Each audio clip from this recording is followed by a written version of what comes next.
Turn back moments. When I talk about turn back moments, I'm talking about the moments that separate the winners from everybody else. There's always going to be things that happen in your life that make you want to give up. Things that overwhelm you so much that you just want to be done with it. And sometimes it's not just one big moment. It's the accumulation of a lot of small little moments that just build up. As you can see, when things ain't going too well, I start looking crazy. Stop going to the barbershop for a while, my beard grows out, it's nappy. And sometimes it just be like that.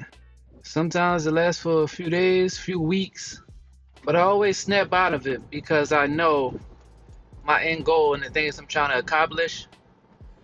It's not just for me at this point, so I gotta keep going. I don't have no choice. So this is a reminder for anyone who may need it. It's not over until you quit. Turn back moments define you. You can let it be your victory or your failure. It's all up to you. Two major turn back moments I could think of was, the first one was probably the Mr. Shutdown mixtape. Right before I recorded the Mr. Shutdown mixtape, I went to my homie Chad Black. I'm like, bro, I think this is it. I don't want to do this no more. Or I don't know if I can do this anymore. I'm thinking about giving up.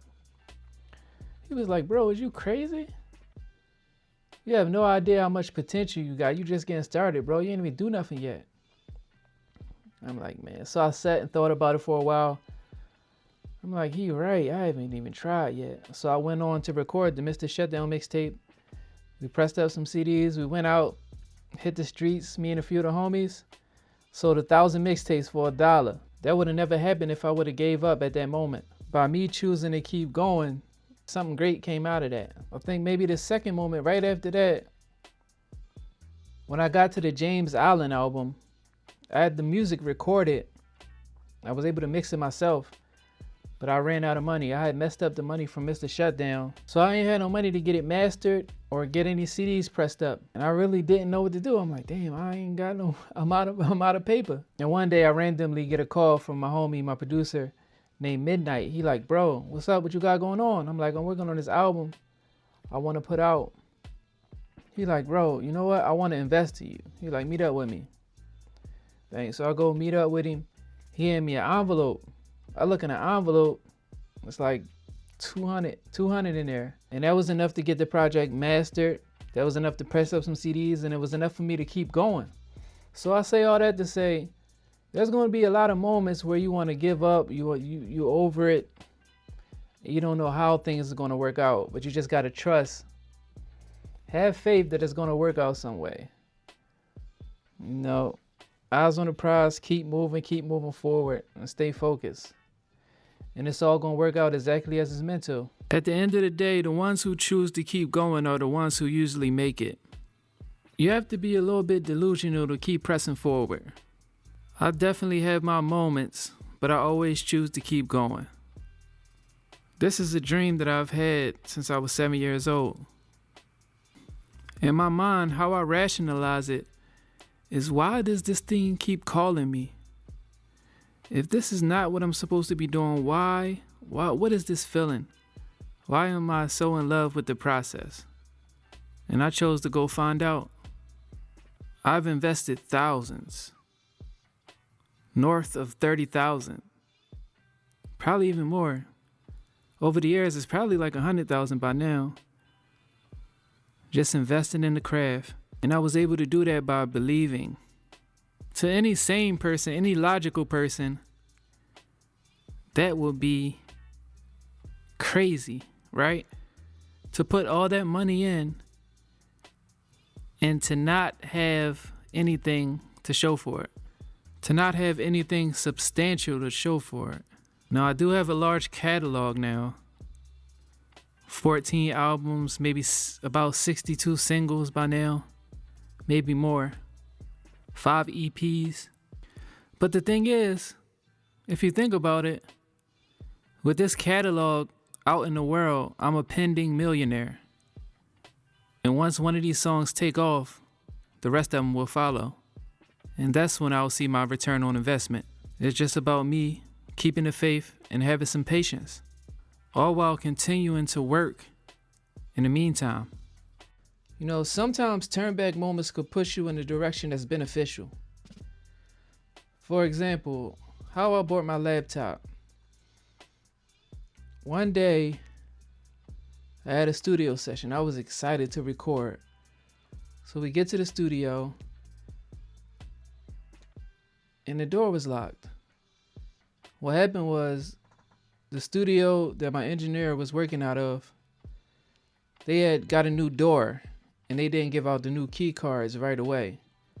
So my engineer didn't have the new key card or the punch-in code. So we called a few people. Nobody was around. Nobody was able to answer the door.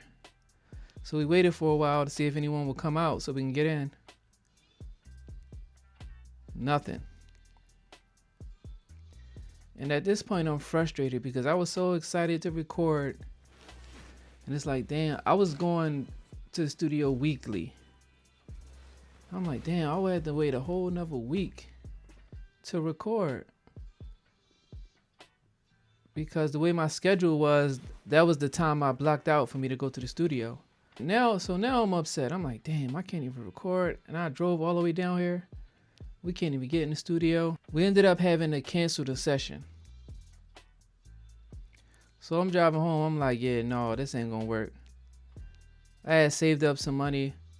I'm like, you know what? I'm buying me a MacBook today. I looked it up online. It was like $3,000. I had $3,000. I'm like, to be honest, I probably could finesse. I don't have to spend the whole $3,000. One of my aunts had an Apple credit card. So I'm like, I want to buy this laptop.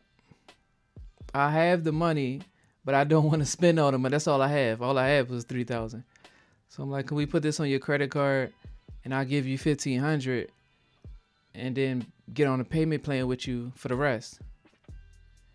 So that way I'll have at least $1,500 left, you know, just for living costs.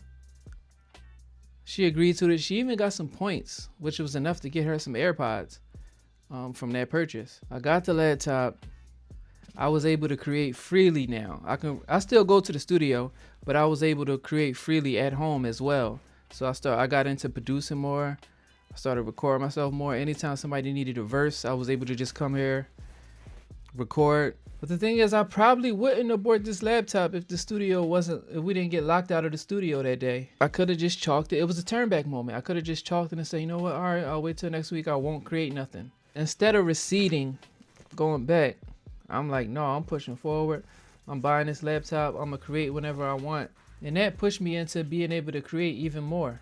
Even during the process of creating this video and creating short form content around the same time, turn back moments show up. I recently updated my phone. I was filming part of this video and I noticed when I got finished that the audio was delayed. So like maybe it's a glitch or something. I tried to adjust the audio and it was all over the place. I couldn't get it right. I figured out that the monitor I was using was delaying my audio. I filmed part of this YouTube video 3 times and it was frustrating because it was the same part over and over again. So once I figured it out, I did it over. I checked the audio to make sure it was in sync and I finally got it right. I got some great shots for my short form content, the music content, and all of it was unusable because the audio was so delayed I couldn't sync it to the music.